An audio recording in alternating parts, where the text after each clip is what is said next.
নমস্কার বন্ধুরা, উপন্যাস কিচেনে আপনাদের সবাইকে স্বাগত। আজকে আপনাদের সঙ্গে আমি একটা অন্যরকম রেসিপি শেয়ার করতে যাচ্ছি, মানে অনুষ্ঠান বাড়ির রেসিপি। একেবারে ডিরেক্টলি অনুষ্ঠান বাড়ি থেকে আপনাদের সঙ্গে এই রেসিপিটা শেয়ার করছি। অনুষ্ঠান বাড়িতে ভুনা খিচুড়ি কী করে তৈরি করা হয় সেটাই আপনাদের সঙ্গে দেখাবো। চলুন রেসিপিটা শুরু করি। এখানে 4 লিটার তেল নেওয়া হয়েছে কড়াইতে গরম করে নেওয়ার জন্য। আর এই গরম তেলের মধ্যে জলে গুলে নেওয়া হিং। কি করে খিচুড়িটা পার্ট বাই পার্ট অনুষ্ঠান বাড়িতে রান্না হয় সেটা আপনারা দেখতে পাবেন। আর অনুষ্ঠান বাড়ির এই ভুনা খিচুড়িটা কেনই এত টেস্টি হয় সেটাও আজকে এই ভিডিওতে আপনারা সমস্ত টিপসগুলো দেখতে পাবেন। গরম তেলের মধ্যে হিং দেওয়ার পরে শুকনো লঙ্কা আর তেজপাতা দিয়ে দেওয়া হচ্ছে, সেগুলো আবার কিছুক্ষণ একটু নেড়ে নেওয়া হচ্ছে। তারপরে দিয়ে দেওয়া হচ্ছে জিরে, গোটা জিরে, আর দিয়ে দেওয়া হলো মুগ ডাল। এখানে 4 কিলো ডাল এবং 7 কিলো চাল নেওয়া হয়েছে। তবে 4 কিলোর একটু বেশি বেশি আছে, মানে আপনি 4.5 কিলো পর্যন্ত দিতে পারেন। 4 থেকে 4.5 কিলো ডাল আপনারা ব্যবহার করতে পারেন। এখানে 4 কিলো নিয়ে অসামান্য নেওয়া হয়েছে, আর 7 কিলো চাল। এই রেসিপিটা আপনাদের সঙ্গে শেয়ার করতে পারছি কারণ এটা আমাদের বাড়ির অনুষ্ঠানের রেসিপি। আর তাছাড়াও আমার হাজব্যান্ডের পার্সোনালি একটা ক্যাটারিং আছে, সবসময় সেগুলো তো শেয়ার করা সম্ভব হয় না। তো আজকে আমার বাড়িতেই রান্না হচ্ছে, যার কারণে এটা আমি শেয়ার করছি। গামলাটার সাইজটাও দেখতে পাচ্ছেন। এই গামলার প্রায় হাফ মতন আদা এবং কাঁচা জিরে এখানে বাটা দেওয়া হলো। আদা জিরে বাটা, এবং এটাকে ধুয়ে আবার একটু সামান্য পরিমাণ জলও এখানে ব্যবহার হবে। ডালটাকে কিন্তু খুব ভালো করে ফ্রাই করে নেওয়া হচ্ছে, দেখতে পাচ্ছেন।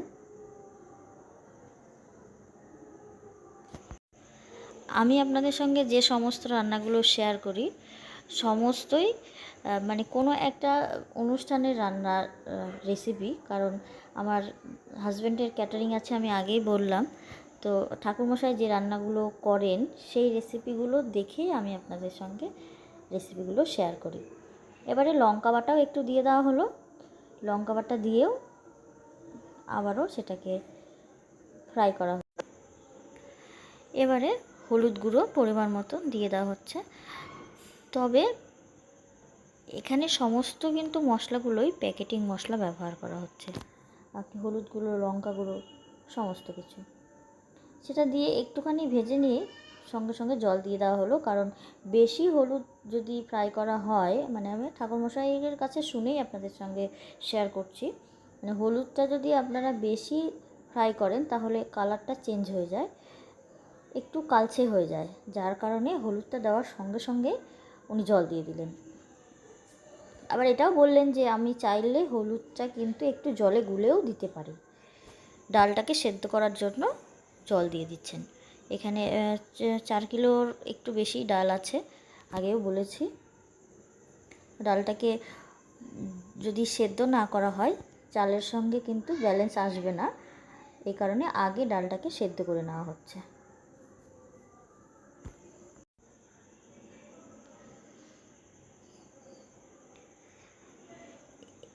এবারে এটা কিছুক্ষণ রেখে দেওয়া হচ্ছে, অটোমেটিক এটা যেন ফুটে ওঠে। সমস্ত জলগুলোই কিন্তু দিয়ে দেওয়া হলো পরবর্তীতে। দেখতে পাচ্ছেন অনেক পরিমাণে জল নিয়েছিল, আবার অবশ্যই জলটা কিন্তু গরম জল ছিল। এটার ভিতরে এখনই একেবারে কাজু দিয়ে দিল। কাজু বাদামটা আগেই দিয়ে দিচ্ছে, এটা এখন ফ্রাই করা কাজু না, নর্মাল কাজু ডালের সঙ্গেই একেবারে ব্যবহার হচ্ছে। ডালটা কিন্তু ফুটতে শুরু করেছে। এবারে একটু বাদে বাদে কিন্তু ডালটাকে চেক করা হচ্ছে, ডালটা কতটা পরিমাণ সেদ্ধ হয়েছে। কারণ ডালটা যখনই প্রায় 50%-এর ওপর সেদ্ধ হয়ে যাবে তখনই এখানে চালগুলো দিয়ে দেওয়া হবে। যার কারণে বারবার করে একটু পরপর ডালটাকে চেক করে নেওয়া হচ্ছে ডালটা কতটা পরিমাণ সেদ্ধ হয়েছে। 50% ওপর মোটামুটি 60% সেদ্ধ হয়ে গেলেই এখানে চালগুলো দিয়ে দেওয়া হবে। তাহলে চাল আর ডালের ব্যালেন্সটা ঠিক থাকবে। ডাল সিদ্ধ হয়ে যাওয়ার পরে কিন্তু একটু পরপর আপনাকে নাড়াতে হবে, কারণ অনেক বেশি পরিমাণে এখানে হিট হয়, বড় ওভেন, বুঝতেই পারছেন, তলাতে লেগে যাওয়ার সম্ভাবনা। কালারের জন্য কাশ্মীরি লঙ্কা গুঁড়ো এবং স্বাদ অনুসারে লবণ এখানে দেওয়া হলো। দেখানোটা এখানে স্কিপ হয়ে গেছে, আপনারা একটু বুঝে নেবেন। কালারটা দেখে আপনারা বুঝতেই পারছেন যে মশলার পরিমাণটা একেবারে পারফেক্ট হয়েছে, জন্যই কিন্তু কালারটা এখানে সুন্দর এসছে। খিচুড়ির কালার যদি সুন্দর না আসে, দেখতেই যদি সুন্দর না হয়, খিচুড়ি না, যে কোনো রান্নার কালার যদি সুন্দর না আসে, সে খাবারটা কিন্তু আগে থেকেই মনে হয় যে কালারটা খুব একটা ভালো আসেনি, হয়তো ভালো হবে না। সেই জন্য কালার কিন্তু সবথেকে গুরুত্বপূর্ণ জিনিস। এবারে চালগুলো এখানে দিয়ে দেওয়া হলো, ভালো করে পরিষ্কার করে ধুয়ে নেওয়া হয়েছে অনেকক্ষণ আগেই, ধুয়ে নিয়ে এটা ছাকনা দেওয়া ছিল, সেই চালগুলো এখানে দিয়ে দেওয়া হচ্ছে। আর দিয়ে দেওয়া হচ্ছে কিছু মানে লবঙ্গ কিছু দিয়ে দেওয়া হচ্ছে এখানে। এখন খিচুড়িটা সেদ্ধ হতে দেওয়ার সময়, সেদ্ধ হওয়ার সময়ও কিন্তু এটাকে একটু নাড়াচাড়া করতে হবে, কারণ ডালটা অলরেডি আগে থেকে সেদ্ধ করা, আর চালটা সেদ্ধ হতে খুব বেশি সময় লাগবে না, কারণ এটা হচ্ছে গোবিন্দভোগ চাল, আতপ চাল, তো এই চাল বেশি সেদ্ধ হতে সময় নেয় না। আর ভুনা খিচুড়িতে কিন্তু একেবারে সম্পূর্ণ সেদ্ধ করে নামালে সেটা কিন্তু একেবারে ঘেটে যায়, তার জন্য বেশি চাল সেদ্ধও করতে হয় না। এবারে এখানে গরম মশলা গুঁড়ো এবং একটু জিরে গুঁড়ো ব্যবহার করা হচ্ছে, মানে গরম মশলা গুঁড়ো যতটা দিয়েছে তার থেকে একটু পরিমাণে কম জিরের গুঁড়ো দেওয়া হলো, কারণ কাঁচা জিরে যেহেতু দেওয়া আছে অলরেডি, একসঙ্গে মিশিয়ে দেওয়া হচ্ছে। আর কাঁচা লঙ্কাগুলো এখানে ফাটিয়ে নেওয়া রয়েছে, সেগুলো এখানে দিয়ে দেওয়া হলো। এবারে আমরা দেখেছি, আমরা বাড়িতে যখন রান্না করি, গরম মশলা গুঁড়ো বা জিরে গুঁড়ো যেটা হয় সেটা আমরা একেবারে লাস্টে দিই, কিন্তু এখানে কিন্তু ঠাকুরমশাই সেটা করলেন না। চাল ডাল যখন প্রায় সেদ্ধ হওয়ার মুখে, সেই সময় কিন্তু উনি মশলাটা দিয়ে দিলেন। বেশ সুন্দর কালারও এসছে, আর গন্ধটাও খুবই সুন্দর এসছে, দেখতেও সুন্দর লাগছে, আর খেতে তো একেবারে অসাধারণ হবে মনেই হচ্ছে। কেমন লাগছে এই অনুষ্ঠান বাড়ির ভুনা খিচুড়ির রেসিপিটা অবশ্যই জানাবেন, ভালো লেগে থাকলে কমেন্টে জানাবেন, তাহলে এরকম রেসিপি আমি আপনাদের সঙ্গে আরও শেয়ার করব। অনুষ্ঠান বাড়ির রেসিপি আমার হাজব্যান্ডের ক্যাটারিংয়ের ওখান থেকেই আমাকে করতে হবে।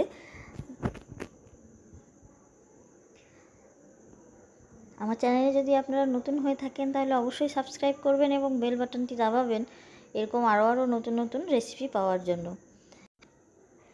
আপনারা আমার পাশে থাকুন, আমার সঙ্গে থাকুন, আমার চ্যানেলের সঙ্গে থাকুন, তাহলে এই রকম অনুষ্ঠান বাড়ির সমস্ত রেসিপিগুলো আপনাদের সঙ্গে শেয়ার করব, যেগুলোতে আপনারা মানে যে সমস্ত দেখার পরে আপনারা ইজিলি বাড়িতেই একেবারে অনুষ্ঠান বাড়ির মতন পারফেক্ট রেসিপি বানাতে পারবেন। আজকে ভোগের খিচুড়ি দিয়েছি, এরপরে আরও অনেক অনেক রেসিপি আপনাদের সাথে শেয়ার করব। ফেসবুক থেকে যদি দেখে থাকেন তাহলে অবশ্যই আমাকে ফলো করুন। কিশমিশগুলো ধুয়ে অনেকক্ষণ আগে ভিজিয়ে রাখা ছিল, সেগুলো ভালো করে ধুয়ে এখানে এখন দিয়ে দেওয়া হচ্ছে। এটা একেবারে ঝরঝরে যে ভুনে হয়, মানে একেবারে শক্ত শক্ত ব্যাপার যেটা থাকে সেরকমটা না, কারণ সেইটা কিন্তু সবাই পছন্দ করে না। এটা ভুনা খিচুড়ি হবে কিন্তু একটু নরম টাইপের, যার জন্য আবারও এখানে একটু সামান্য পরিমাণ জল দিয়ে দেওয়া হয়েছে, কারণ চালটা তখনও ভালো করে সেদ্ধ হয়নি, একটু বাকি রয়েছে। ডালগুলো তো সব সেদ্ধ হয়ে গেছে, কিন্তু চাল এখানে 75%-এর ওপরে সবে সেদ্ধ হয়েছে। এবারে এটাকে গরমে ভাপে সমস্ত সেদ্ধও হয়ে যাবে, আর ঘাটতে ঘাটতে বাকিটা সেদ্ধ হয়ে যাবে। পরিমাণ মতন চিনি এখন দিয়ে দেওয়া হলো, আর লবণ তো আগেই দিয়ে দেওয়া হয়েছে। এই টাইমে যদি লবণ একটু কম থাকে চিনির সঙ্গে, এখন লবণ আপনারা দিয়ে দিতে পারেন।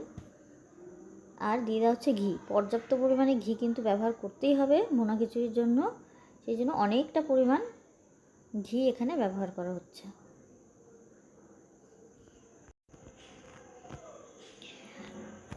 খিচুড়ি অলমোস্ট কমপ্লিট, কিছুক্ষণ নেড়ে ছেড়ে এটাকে নামিয়ে নেওয়া হবে।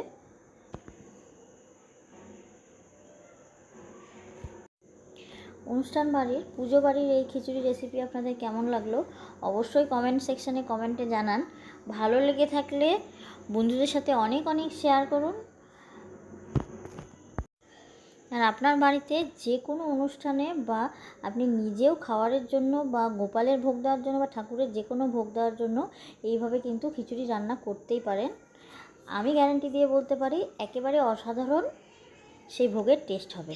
আপনাদের একেবারে ক্লোজ করে দেখাচ্ছি কতটা পরিমাণে জল আপনারা এখানে রেখে দেবেন, মানে নরম কতটা পরিমাণে রাখবেন, কারণ ঠান্ডা হয়ে যাওয়ার পর কিন্তু খিচুড়ি অনেকটা জল টেনে নেয়। সবাইকে অনেক অনেক ধন্যবাদ রেসিপিটা শেষ পর্যন্ত দেখার জন্য। ভালো থাকবেন, সুস্থ থাকবেন। আবারও দেখা হবে অন্য কোনো রেসিপি নিয়ে।